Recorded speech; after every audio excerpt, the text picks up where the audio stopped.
हाँ, क्लासेस में बच्चों ने गेम्स खेले हैं, उनको एडिक्शन हुई है। और मैं आपको ये ऐड करना चाहूँगी कि जितने भी हमारे मल्टीमीडिया ऐप्स हैं, उनको ह्यूमन साइकोलॉजी के अकॉर्डिंग ऐसे बनाया गया है कि उनकी लत पड़े। हमारी देखो, कोई भी नोटिफिकेशन आती है फ़ोन पे कि बच्चों में मानसिक तनाव क्यों है। बच्चों में मानसिक तनाव इसलिए है कि जो पेरेंट्स हैं, मोस्टली पेरेंट्स वर्किंग हैं, परिवार छोटे होते जा रहे हैं। पहले बड़े परिवार होते थे, बच्चों के पास परिवार में माँ बाप के अलावा भी सदस्य होते थे जिनसे वो अपनी बातें शेयर कर पाते थे। आज के समय हर जो माँ बाप है इतना ज़्यादा व्यस्त है कि वो बच्चों को समय नहीं दे पाते कि वो अपनी भावनाएं जो है वो उनको बताएं। इंसान की पीआईपी होती है, प्री इंस्टॉल्ड साइकोलॉजिकल नीड्स, वो उसका बेस होता है और उसी के हिसाब से बच्चा अपना करियर चूज़ करता है, लाइफ में आगे बढ़ता है। और आपको शायद सरप्राइजिंग लगेगा कि जो हमारा आईक्यू होता है वो हमारी सफलता के लिए सिर्फ 20% जो है उसका रोल होता है। 80% हमारा इमोशनल कोशेंट, जो भावनात्मक हमारा कोशेंट है, वो मैटर करता है सफलता में।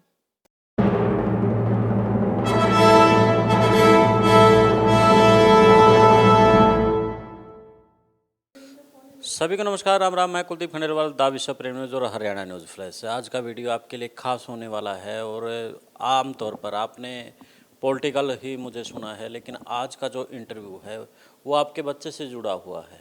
आज जिस प्रकार से बच्चे स्ट्रेस में होते जा रहे हैं, मानसिक तनाव है उनके अंदर, और स्कूल को लेकर के उनका कैसे रुचि पैदा हो, क्या दिक्कतें होती हैं। कई बार बच्चे को बीमारी के कारण से लगता है कि बच्चा बहाना मार रहा है, लेकिन उसके पीछे कुछ ना कुछ साइकोलॉजिकल फैक्टर होता है। तो आज हमारे साथ प्रियंका पुनिया जी है, जो कि बताएगी कि बच्चों को किस प्रकार से एजुकेशन देनी चाहिए, कैसे उन्हें स्ट्रेस से दूर रखना चाहिए। तो प्रियंका पुनिया जी, सबसे पहले स्वागत है हमारे चैनल में आपका। नमस्कार, आप सभी को प्रियंका पुनिया का अभिनंदन। तो प्रियंका जी, सबसे पहले आपका बारे में बताएं कि आपके बारे में एक जानकारी दें दर्शकों की, ताकि वो आपसे कनेक्ट हो पाए कि वास्तव में प्रियंका जी जानकारी रखती हैं। देखिए, मैं एजुकेशनिस्ट हूँ, पिछले 12 साल से एजुकेशन के फील्ड में हूँ। और इसके साथ साथ मेरा जो क्लिनिकल साइकोलॉजी का फील्ड रहता है और मेरा जो रिसर्च सब्जेक्ट रहा है वो स्पेशल एजुकेशन रहा है बच्चों में। तो अभी मैं एक लाइफ कोच के तौर पे काम कर रही हूँ और मेरा एक मोटिव है कि आज के समय सबसे ज़्यादा ज़रूरत है बचपन को बचाने की, और कैसे हम बच्चों को ये बचपन उनसे ना छीना जाए, बचपन बचाया जाए, इस पे मैं काम कर रही हूँ। मैं गाइड करती हूँ पेरेंट्स को, टीचर्स को, कि कैसे एक healthy environment, stress free environment के बच्चों को बहुत ज़रूरत है। तो प्रियंका जी, पहला सवाल यही है कि बच्चों को देखा जाए तो आजकल बच्चों के बैग काफ़ी, यानी कि वज़न डाल दिया गया है।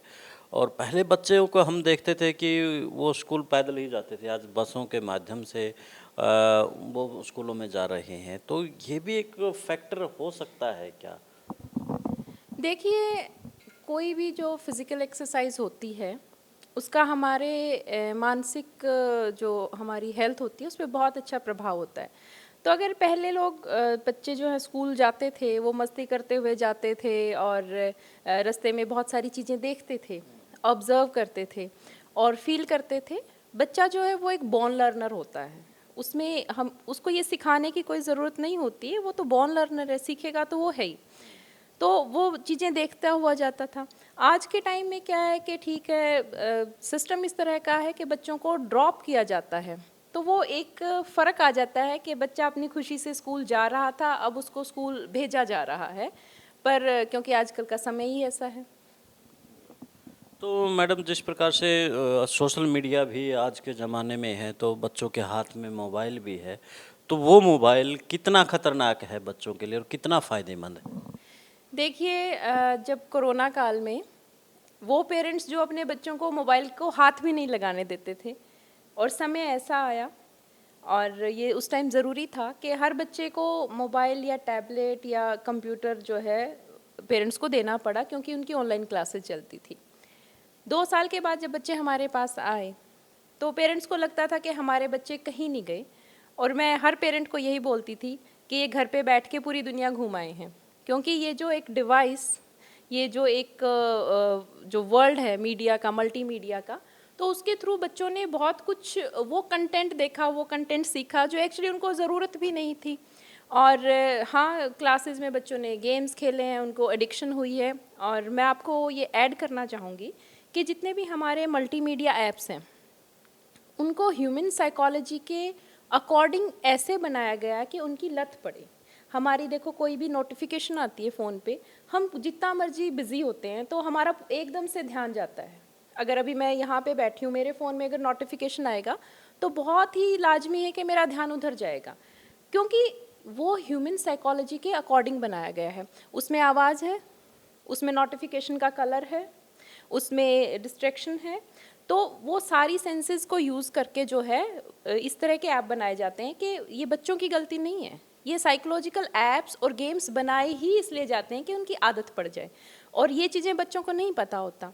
तो बच्चों को इसलिए सोशल मीडिया की स्क्रॉलिंग की घंटों निकल जाते हैं, हमें भी नहीं पता लगता। मैं तो कहती हूँ बच्चों को ही क्यों कहते हैं, दोष देते हैं। हमारा भी तो टाइम, हमारी भी तो मानसिक जो स्थिति है, मानसिक हेल्थ है, उस पे सोशल मीडिया ने और फ़ोन ने फ़र्क डाला। तो बच्चे तो वैसे भी नादान है, ना समझ हैं, तो बहुत फ़र्क पड़ा है मल्टीमीडिया का, सोशल मीडिया का और गेम्स का। तो इन चीज़ों का बच्चों के ऊपर बहुत असर पड़ा है। तो इस जो बच्चों के ऊपर असर पड़ा है, बहुत से बच्चों में देखते हैं कि वो रील्स देखते हैं, कुछ आपत्तिजनक चीज़ें होती हैं जो नहीं देखनी चाहिए, वो भी उनके सामने आती हैं। तो ऐसे में इससे छुटकारा पाने का कोई है रास्ता? देखिए, एक शब्द होता है जिसे हम बोलते हैं डिजिटल डिटॉक्स। वो डिजिटल डिटॉक्स जितना जल्दी हम बच्चों को समझा देंगे, जितनी जल्दी उनको ये बात समझ आ जाएगी कि ये सिर्फ, हम क्या कहते हैं कि तुम्हारी आंखें ख़राब हो जाएंगी, वो तो एक छोटा सा पहलू है। उसके अलावा ये भी बहुत है कि जो आप कंटेंट देख रहे हो, जो चीज़ें देख रहे हो, वो आपके दिमाग में इम्प्रिंट होती हैं, आप उसको सोचते हो, वो आपकी कंसंट्रेशन को भंग करता है। तो ऐसा नहीं कि बिल्कुल ही ख़राब है उन एंड से उपकरणों का यूज़ करना। तो बच्चों के होमवर्क में कुछ चीज़ें गूगल करना, ये सब चीज़ें काम भी आती हैं। पर हाँ, एक चीज़ को लेके मैं बेहद चिंताजनक स्थिति ये है कि पहले जब हम बच्चों को कुछ भी लिखने के देते थे तो बच्चे अपनी क्रिएटिविटी से कुछ भी लिख देते थे, चाहे वो अच्छा बुरा कुछ भी। पर आज अगर हम बच्चे को कोई भी टॉपिक लिखने को देते हैं तो बच्चा ढूंढता है कि कहीं से फ़ोन मिल जाए, डिवाइस मिल जाए और वो गूगल कर ले। तो ये चिंताजनक स्थिति है कि बच्चे क्रिएटिव नहीं रहे हैं। इसका नुकसान कहीं न कहीं बच्चों को आगे बढ़ते हैं और भुगतना पड़ता है उनको, क्योंकि पहले के जो बच्चे थे वो क्रिएटिव होते थे, बाहर की चीज़ों को जैसे आपने बताया सीखते थे और उनका फ़ायदा उनको भविष्य में मिलता था। एक जो नेचुरलिस्टिक लर्निंग होती है, जब बच्चा पार्क में जाएगा, बच्चा बाहर खेलेगा, तो वो मिट्टी देखेगा और चीज़ें देखेगा जो नेचर ने हैं, और उनको ऑब्जर्व करेगा, उसके दिमाग में क्वेश्चन आएगा कि ये क्यों है, तो वो सब अनुभव करता है। पर जब ये मल्टीमीडिया की होड़ में वो गेम ही खेलता रहेगा, वो तो बाहर जा ही नहीं रहा, उसके स्वास्थ्य पर तो फ़र्क पड़ ही रहा है, उसके मानसिक स्वास्थ्य पर भी फ़र्क पड़ रहा है। और क्रिएटिविटी, अब जैसे चैट जीपीटी आ गया, तो ये बेहद चिंताजनक है कि बच्चे जो है अपना होमवर्क सोचते हैं कि वही कर दे, और वो सोच नहीं पाते, वो क्रिएट नहीं कर पाते। तो ऐसे बच्चे हम कैसे कह सकते हैं कि कल को रिसर्च में जाएंगे, कोई नई खोज करेंगे, क्योंकि वो तो छोटी छोटी चीज़ें भी नहीं सोच पा रहे हैं, सब कुछ गूगल कर रहे हैं। मैडम, बड़ी अच्छी बात कही आपने मानसिक तनाव को लेकर के। बच्चों के अंदर आज मानसिक तनाव है, तो अगर इसी तरह से चलता रहा तो मेरे ख्याल से आने वाला जो भविष्य यूथ के लिए जाना जाता था, ये बड़ा चिंताजनक रहेगा। इस मानसिक तनाव को रोकने के लिए सरकार को कुछ ना कुछ कदम उठाना चाहिए। आपकी नज़र में क्या कदम उठाने की ज़रूरत है? देखिए, सबसे पहले तो हमें ये समझना होगा कि बच्चों में मानसिक तनाव क्यों है। बच्चों में मानसिक तनाव इसलिए है कि जो पेरेंट्स हैं, मोस्टली पेरेंट्स वर्किंग हैं, परिवार छोटे होते जा रहे हैं। पहले बड़े परिवार होते थे, बच्चों के पास परिवार में माँ बाप के अलावा भी सदस्य होते थे जिनसे वो अपनी बातें शेयर कर पाते थे। आज के समय हर जो माँ बाप है इतना ज़्यादा व्यस्त है कि वो बच्चों को समय नहीं दे पाते कि वो अपनी भावनाएं जो हैं वो उनको बताएं। एक छोटा सा एग्जांपल मैं आपको देती हूँ। कोई भी वर्किंग वीमेन है, वो ऑफिस से आती हैं, तो बीइंग अ मदर उसकी रिस्पॉन्सिबिलिटी है कि उसने आके बच्चों का होमवर्क भी देखना होता है। फिर वो बच्चों को पास बिठा के कहती कि फटाफट करो क्योंकि मुझे फिर किचन देखना है, ये देखना है। तो वो बच्चे का जो पेस है वो तो अपना एक पेस है जिस पे उसने काम करना था। अब क्योंकि मदर को जल्दी है, मदर बाहर से जॉब से इरिटेट होके आई है, तो वो सारे मदर के जो इमोशंस हैं या जल्दी है उसके कारण बच्चे को कहीं ना कहीं लर्निंग से जो है वो चढ़ हो जाती है। यानी कि आप यही कहने की माँ बाप की एक जो भूमिका है बच्चों के प्रति, उसके बारे में बता रही हैं अभी। कहीं ना कहीं समय जो है वो कंस्ट्रेंट है, बहुत समय हम बच्चों को नहीं दे पा रहे। और आजकल आपने देखा कि रिश्ते भी कितने छोटे होते जा रहे हैं कि कुछ बच्चे तो ऐसे हैं जिनको यही नहीं पता कि बुआ के जाते हैं, मामा के घर जाते हैं। आजकल छुट्टियों में ऐसा कुछ नहीं होता, पहले हमारे टाइम में कितना होता था। तो रिश्ते छोटे होते जा रहे हैं, बच्चों को जो है पीयर ग्रुप जो है वो उस हिसाब से नहीं जाने दिया जाता। हाँ, आपने सही कहा, यानी कि बच्चे आजकल या तो वाटर वो देखते हैं, स्विमिंग पूल देखते हैं, वो चीज़ देखते हैं। दूसरा कारण मैं आपको बताना चाहूँगी कि बच्चे का जो टाइम टेबल है वो बहुत ज़्यादा रिजिड सेट किया हुआ है पेरेंट्स ने कि देखो मनुष्य है, उसको समय चाहिए, बच्चे को समय चाहिए कि ताकि वो अपनी सोच जो है वो प्रोड्यूस करे, अपने अपने एंड पे भी कुछ सोचे। लेकिन जो आप देखते हो आजकल हर पेरेंट, मैं यहाँ पे किसी को गलत नहीं बता रही हूँ, कि बच्चा पहले स्कूल जा रहा है, स्कूल से आके फिर वो कोचिंग जा रहा है, कोचिंग से आके फिर वो कोई भी हॉबीज़ क्लास जा रहा है, फिर वो कोई भी अपना जो भी उसका स्पोर्ट्स है वहाँ जा रहा है। तो क्या इस बीच हम बच्चों से पूछते हैं कि क्या आपने वहाँ जाने का मन है या नहीं है? हमें लगता है कि हमने वहाँ फीस भरी और बच्चे को जाना है, और कहीं ना कहीं हम फोर्स कर रहे हैं। तो वो एक जो अच्छी चीज़ है वो भी उसके लिए स्ट्रेस का ही कारण है। यानी कि एक प्रकार से ये कहना गलत नहीं है कि बच्चों पर अत्याचार हो रहा है। देखिए, मैं फिर से कहूँगी कि बचपन को बचाने की ज़रूरत है। मैं जहाँ भी जाती हूँ, किसी भी स्कूल के फंक्शन में या टीचर्स को मैं ये बोल के आती हूँ कि बच्चों की भावनाओं को समझें, उन्हें लेबल करें कि क्योंकि बच्चे को सिर्फ एक बात पता है कि मैं उदास हूँ, जबकि जो भावनाएं होती हैं वो तो बहुत तरह की होती हैं। तो बच्चे की भावनाओं को समझना, उसको लेबल करना, जब तक आप रूट कॉज नहीं समझेंगे आप बच्चे की स्ट्रेस को नहीं समझ पाएंगे। दूसरी बात, जब आप सरकारों की बात कर रहे हैं, ये तो ठीक है, पेरेंट्स को समय देना चाहिए, बच्चों को समझना चाहिए। और दूसरी बात ये है कि सरकारों का मैं इसमें यही रोल चाहूँगी, मेरी दरख्वास्त है कि स्कूल में इस तरह की व्यवस्था होनी चाहिए कि कुछ समय 15 मिनट 20 मिनट हर टीचर सिर्फ इस पे ही काम करे, बच्चे के जो भावनात्मक विकास है उस पे काम करे, बच्चे की भावनाओं को समझे कि क्लास में कोई बच्चा क्या स्ट्रेस में तो नहीं है। और बहुत ज़रूरी है कि हम अपने आने वाली जनरेशन को तैयार करें कि जब उन पे कोई भी स्ट्रेस आती है, जीवन की कोई भी कठिनाई आती है, तो वो उसका सामना करने के लायक हो। बहुत बेहद चिंतनीय बात है ये, और बहुत ही मेरे लिए बहुत ज़्यादा ये संवेदनशील मुद्दा रहता है कि आजकल बच्चे फ्रीक्वेंटली जो है वो सुसाइड ऑप्ट करते हैं और हम वो भावनाएं समझ नहीं पाते।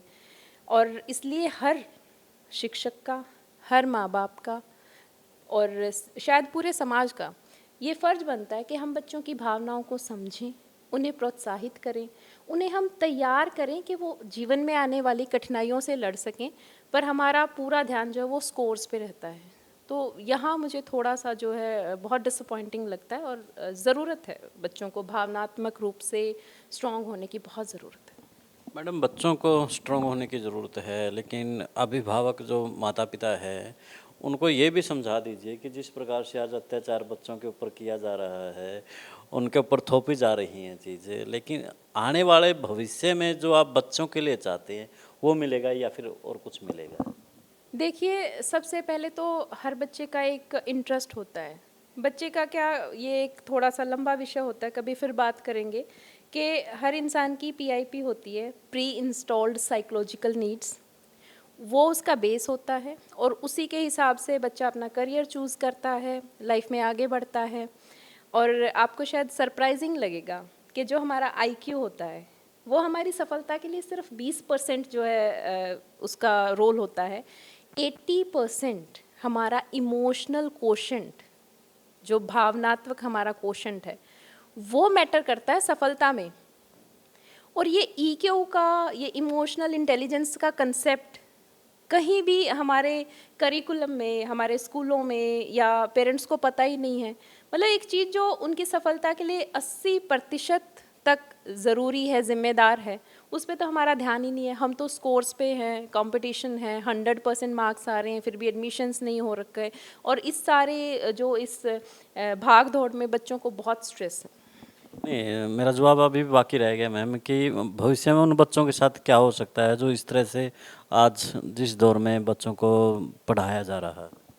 जो आप देखिए, आपका क्वेश्चन है कि जब पेरेंट्स अपनी अपेक्षाएं जो हैं बच्चों पे डालते हैं कि ये बच्चा ये बने या ये बने, तो संभावना है कि वो बच्चा उस क्षेत्र में उतना अच्छा ना कर पाए, और अगर अगर करेगा भी तो वो खुश नहीं कर रहेगा, क्योंकि उसका वो नेचर नहीं है। अगर किसी बच्चे की कोई और नेचर है और आप उसको दूसरी स्ट्रीम दे रहे हैं, तो हो सकता है वो आपके प्रेशर से अच्छे मार्क्स ले आए, आपने अच्छी कोचिंग दिलाई, बहुत एफर्ट्स किए पेरेंट्स ने, बच्चा इंजीनियर बन गया, आप डॉक्टर बनाना चाहते थे वो डॉक्टर भी बन गया, पर वो एक खुश इंसान नहीं बन पाया। और मानसिक रूप से बात करें तो हम, हाँ, मानसिक रूप से ये चीज़ें जो आपका, जिस चीज़ से आपका डोपामाइन आपको नहीं मिल रहा, आपका हैप्पी हार्मोन रिलीज ही नहीं हो रहा उस चीज़ से, तो फिर वो आपके लिए जॉब है, वो आपकी रुचि का कार्य नहीं है।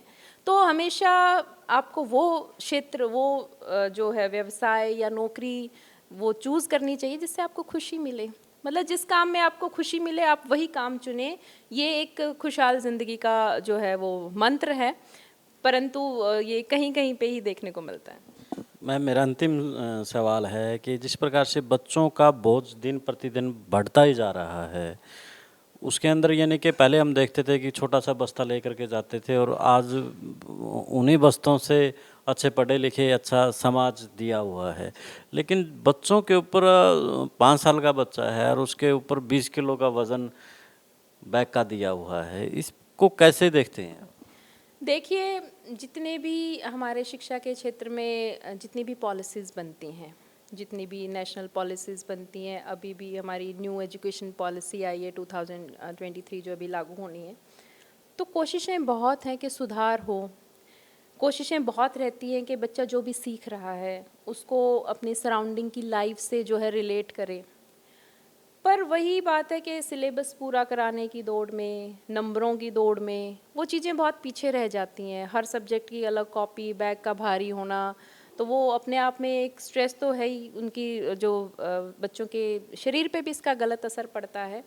तो ऐसा नहीं है, सरकारें कोशिश करती हैं, पर हर स्तर पे, स्कूल के स्तर पे, हेडमास्टर प्रिंसिपल के स्तर पे और सरकारों के स्तर पे भी इस तरह के मंथन होते रहने चाहिए, ताकि जो एक आम बच्चा है वो उसका बचपन बचा रहे।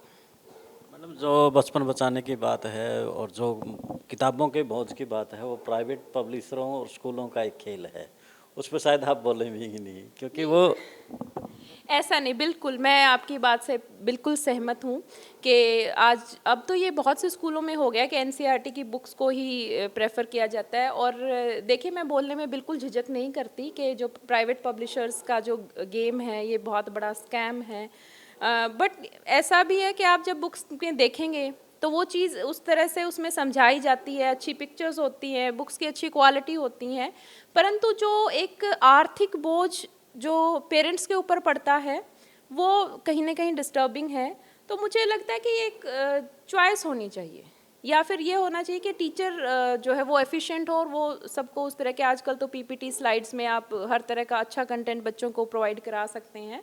तो जो आप बात कहना चाह रहे हैं मैं उससे पूर्ण रूप से सहमत हूँ कि प्राइवेट पब्लिशर्स का जो स्कैम है, स्कूलों के कमीशन जो चल रहे हैं, जो पेरेंट्स दुखी हैं, जो उनकी जेब से एक्स्ट्रा पैसे किताबों के जा रहे हैं। ये हमारा विषय नहीं था, लेकिन जो बात थी उसमें निकल गई। हाँ बिल्कुल, मैं इसमें बिल्कुल ना नहीं कहूँगी, क्योंकि समाज में जो चीज़ है जो सबको पता है, मेरे ना करने से वो नहीं बदलेगी। Thank you ma'am. आपके लिए कितना महत्वपूर्ण है इंटरव्यू, ये हमें कमेंट्स में ज़रूर बताएं। और आज आपको पता भी लग गया होगा कि बच्चों को आप किस प्रकार से यानी कि मानसिक रोगी बना रहे हैं, किस प्रकार से उसको किस दूसरी दिशा में लेके जा रहे हैं। आप भी अपनी राय, अगर कोई ज़रूरी सवाल है कमेंट्स में आप पूछ सकते हैं मैडम से, हम उसका जवाब आपको ज़रूर पहुंचाएंगे। मैडम भी देखेगी तो शायद वो कमेंट्स में आपको जवाब भी दे दें।